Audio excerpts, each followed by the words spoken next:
job la im la ya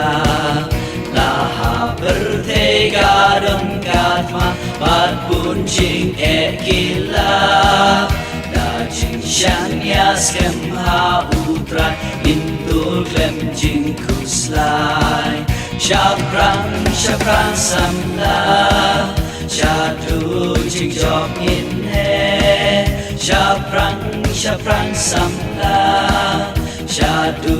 jing job in he da ka jing ye in job ki jing bakla da jing kerme in ben ya la di da ka jing ye ha u in roi in pa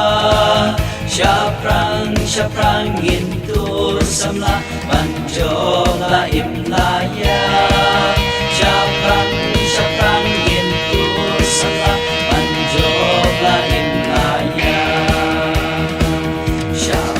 shaprang in tur samla ban job la im la ya gospel hu Chris hu bor bapa shaper te ban ya la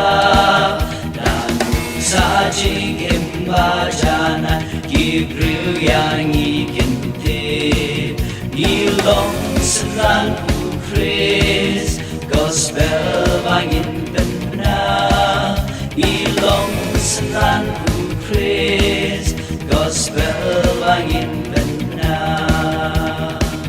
naga jingye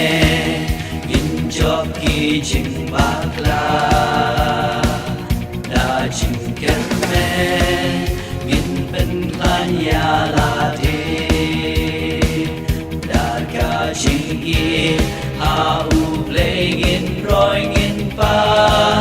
shaprang in tur samla ban job la im la ya shaprang in tur samla ban job la im la ya shaprang in tur samla ban job la im la ya jing kod u Chris in butcher ta sur jong u in yasnya deli kawe ha ka balang u Chris u play tu yeng para ha jing et ba shisha tu yeng para jing et ba shisha da ka jing in job ki jing bakla da jing kerme in ben klan ya la de da ka jing ha u in roi in pa shaprang in tur samla ban job la im la ya shaprang in tur samla ban job la im